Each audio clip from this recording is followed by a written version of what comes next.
I've had a few days to collect my thoughts and think about the recent election. I honestly wasn't going to make a video about this because this is not what I make videos about. However, it is so massive and so much bigger than I am that I feel like I need to make it very clear what I stand for and what is allowed in my community, which is this channel and this space. I made a post on election day about, I voted. I posted a picture of my son and I said that vote like your rights depend on it, because they do. And I also put a picture saying that it basically said that everybody's basic rights need to be met and in support of different communities. And everybody immediately knew who I was voting for. I didn't even have to say it. That right there should tell you everything you need to know about one candidate versus another. But the reason that I am making a video is because I want you to know that I am building this community, this channel, brick by brick, okay?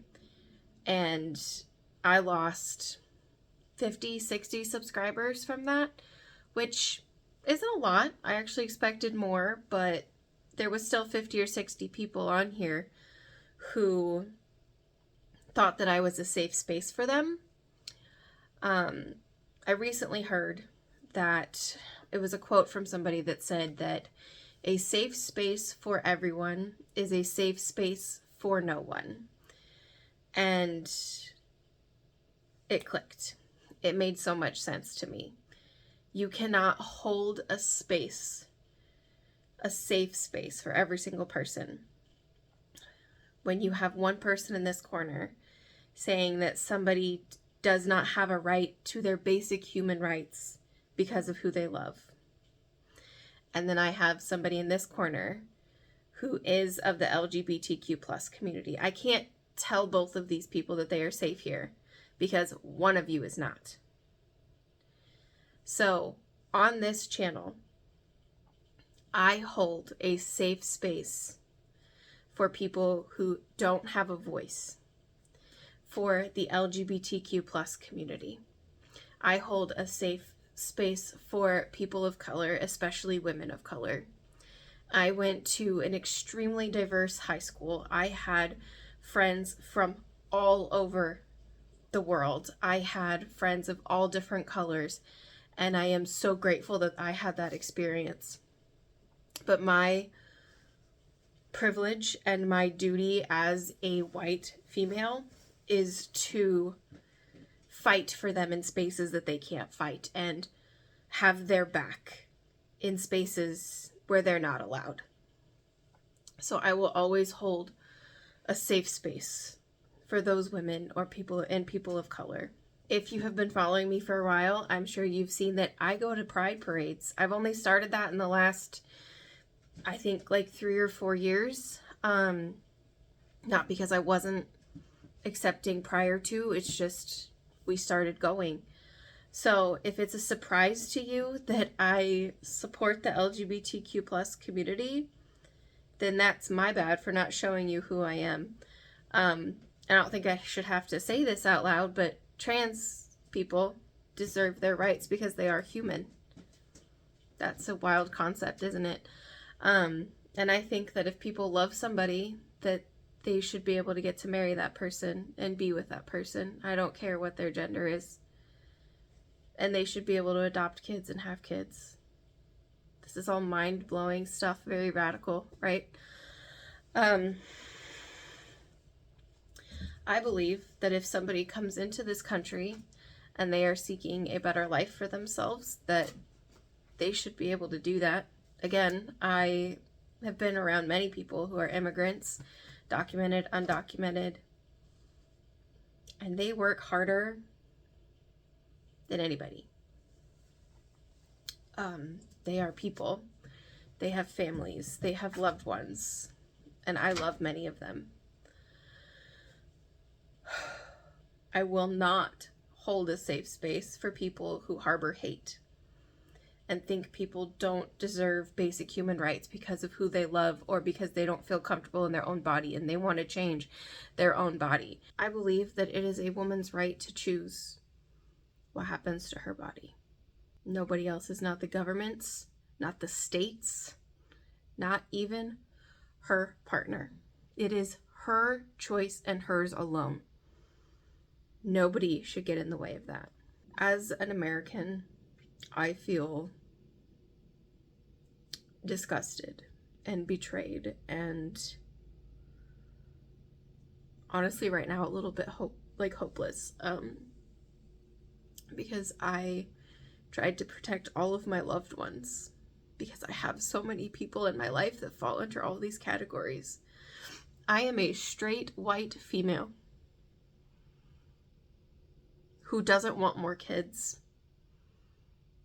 I will be fine-ish. Obviously my rights have been diminished more, but not as much as everybody else has been affected. I know a lot of you are from across the pond, and honestly, a lot of you are the reasons why I felt okay saying, showing my support for Kamala and for sharing my beliefs, because, in America, it's a really controversial thing, right? But to everybody else, it's not, right? And, that's how I see it. It should have never been that close, and he never should have won. So I just want to thank you guys for giving me the courage to show you guys and share with you, because I'm very vocal on my own personal Facebook pages, on my TikTok. I am very vocal about these things. I've just always been a little bit hesitant to be vocal on here, even though I feel like in my personality and the way I talk about people, and you see my pride flags, you see my support, my blue dot, if you fall into any of these categories, I'm so sorry. America has failed its women, its children. And I think the most mind-boggling fact about all this is that 92% of Black women showed up. 92% of Black women showed up to vote for her. And they are going to be affected. Arguably more so than most people. And they tried. And as white women, what happened? What happened? What happened to everybody on those Zoom calls? What happened to the support? I thought we had it. What happened? There is so much misogyny that is embedded in us white women. And there is so much loyalty to these men. No! Are you kidding me? No! You voted against your own selves. God. I don't care if I lose all of my following because of this. I don't care. I have unfriended family members. I have blocked family members. I have people in my life I will never talk to again. Ever. Because they voted for him and they supported him. Somebody I know from 5th grade said some heinous things about immigrants and trans people. I will never speak to her again. I want nothing to do with her. My own family members, I have blocked so many. I will never go to a whole side of my family's events ever again. None of them. I want nothing to do with those people. Nothing. So, no, I don't care if I lose my whole following over this, because I will build it back up brick by people who have shown love and support and empathy and kindness and everything he's not. So I don't really know where we go from here, okay? I know that I am in the sadness, bargaining stage of grief. Have a lot of feminine rage happening right now too.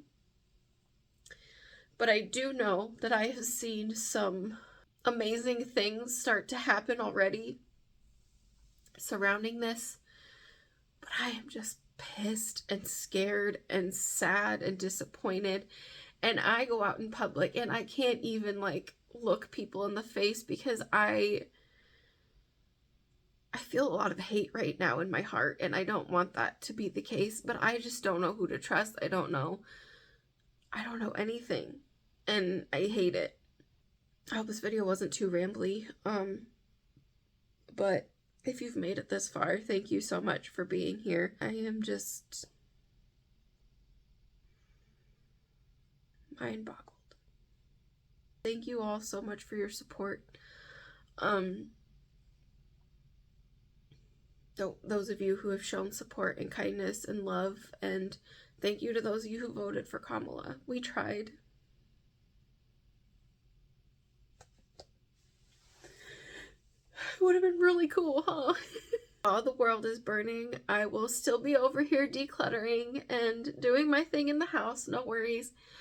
I'll have a video up this weekend. I'm just honestly taking this week to grieve.